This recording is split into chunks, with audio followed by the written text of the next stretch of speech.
The great Carl Sagan was always being approached by people who claimed to have been abducted by aliens. And he made a rather telling point that if he were ever abducted by an alien, he would immediately, since they obviously are brilliant mathematicians and physicists, or they couldn't possibly have got here in their spaceships, he would ask them scientific questions, or he'd ask them, please prove Fermat's last theorem or the Goldbach conjecture. But not a bit of it. The only thing the aliens ever talk about is things like, we must be good to each other, and things like that, which is totally unoriginal. And it occurred to me that if I were to listen to a medium calling spirits of the dead, wouldn't you, I mean, if you're talking to a dead person via a medium, wouldn't you ask them things like, well, what's it like being dead? Do you eat? Do you sleep? Do you sort of have parties? Do you, what's God like? All those sorts of questions. But it's never that. It's, oh, well, tell him I miss him. The dog misses him. It's always so incredibly banal and unimaginative. And also, they tend not to go anywhere either. I mean, when you listen to the demonstrations in a spiritualist church, it really is just about what they believe they're doing is supplying proof. So they're telling you that you've got a box of old photographs in a cupboard, and that you have got a scar on your left knee from something when you were young, or that you had this or that accident, and telling you these things to just sort of constantly supply proof. They never really go anywhere. There's never any sort of real advice involved, which maybe in a way is a saving grace, that you're not telling people to go away and behave in a certain way, but I don't think that excuse it at any level. But yes, it is mind-numbingly banal. And also, you'd think if they really were able to give all this information, they'd at least be able to sort of say the names clearly, as opposed to just sort of giving letters here and there, or being vague about whether the name refers to themselves or the person in the. It's just talking about the illogicality behind so many of these systems, and tarot cards, which are obviously very, very popular. The deck is mixed, and you choose a number of cards that's sort of laid out, and then your fortune and fate is read from them. Of course, the interesting conundrum there is that if you did the same thing 5 minutes later, you'd pick out very different cards. So presumably your fate and the reading would be necessarily very different. If it's relying on those cards, 5 minutes later it would be completely different. And when there've been questions about this, the answer is, oh, well, that's because your fate changes from minute to minute. But then you have to think, well, so presumably to get a tarot reading, you'd have to constantly be having a tarot reading over and over again in order to know what the accurate situation is, if it constantly changes from minute to minute. Does that make any sense at all?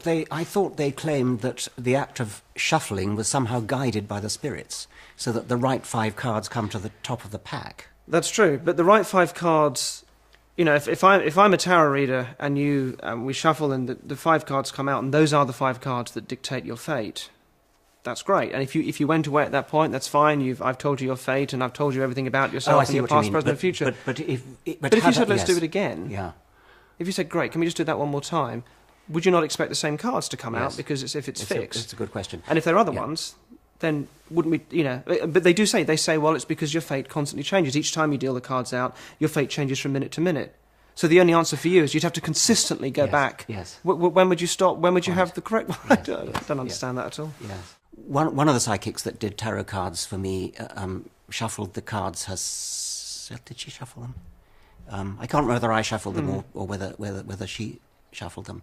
But I asked the question, but how do the spirits actually influence the position of the cards? And that was the point where she gave up. It was a different one. She gave up at that point because I was being... You're blocking the energy, I was being too inquisitive. I was being too sceptical. And so that brought the thing to a halt. I had the same thing with the palmist. She started talking about it, and I was trying to be interested, and I sort of was interested. I'd never had it done before. And I said, so what is the link between your personality and your future and so on? What's the theory behind how that actually gets into the hand? I thought that would be an interesting answer. Same thing, blocking the energy, end of session. Yeah,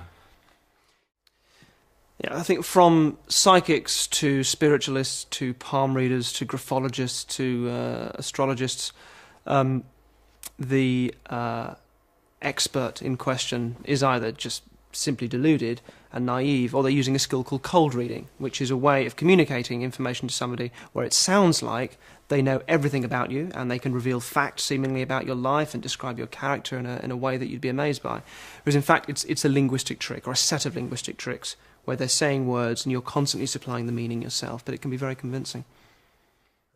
Barnum statements are part of the toolkit of the cold-reading psychic, named after the showman P.T. Barnum, who famously said that he had something for everyone, and they are statements which apply to everyone, although they'll always sound very specific to the individual. You know, pretty much everybody's had some creative pursuit at some point that they've left behind them, and if I point that out to you, you know, it might sound very insightful, but really it could just apply to anybody.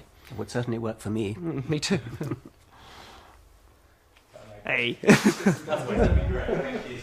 Do you think that people are ever actually positively damaged psychologically by attending seances with mediums?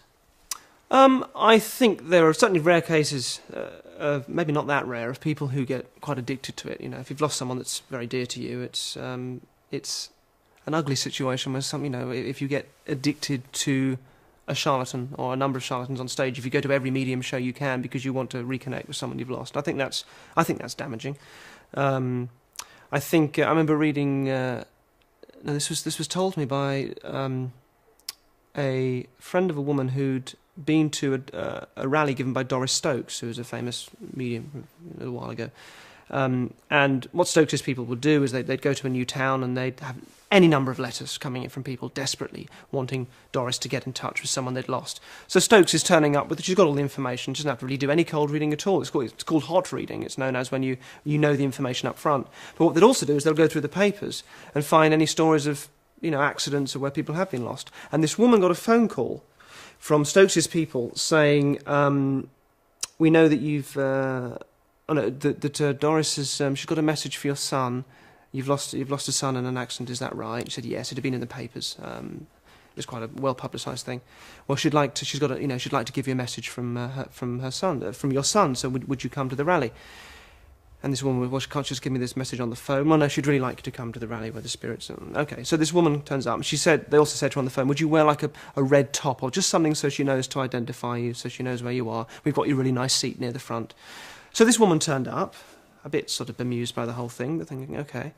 And during the show, after Stokes had had a few misses, you know, and needed to lift it a bit, she said, oh, there's a lady over there in the red jumper over there, and there's a lovely lad coming through to me now. He said he died, and he was your son, and it was a drowning, wasn't it? Is that right, my love? Is that right? Yes. She's going, yes. Oh, she stands her up. Yes, that's right. Oh, he's just saying, oh, it was terrible, but he loves you, and you're not to feel bad about it. You're not to blame yourself. And then goes over there. And the audience are amazed, because it looks like she's just been able to... But this woman felt so violated. Mm.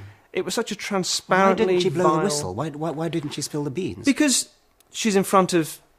I don't know, 2,000 or 3,000 people that have attended it. And it's confusing. It's one of those things that, at the time, I think it's just confusing. It's like, okay, where's this going to go? Oh, is that it? All right. And maybe it's only afterwards, maybe, that you kind of think...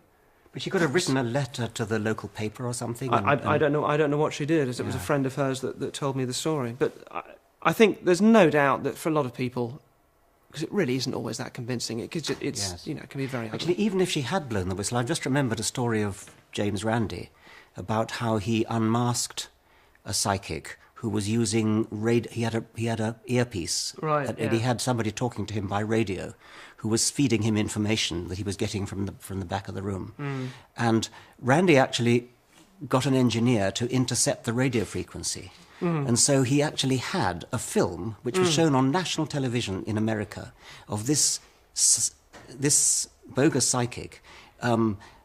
Calling spirits out and saying, you know, I'm getting so-and-so, and getting uncannily accurate information. And all the time, the television audience was hearing the prompting voice that was going into the earpiece. They were hearing it. I see, right, yes. The man should have been completely destroyed.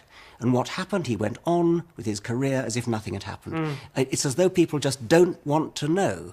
They don't want these people to be unmasked. And if they are unmasked, it's almost as though they just go into denial and cut it out. Or maybe there are enough people out there who just hadn't seen that television show and so didn't know that he'd been unmasked. But that particular charlatan to this day, according to Randy, is doing a brisk trade despite an unmasking which could not have been more devastating, you would have thought. I think, psychics are going to be no strangers.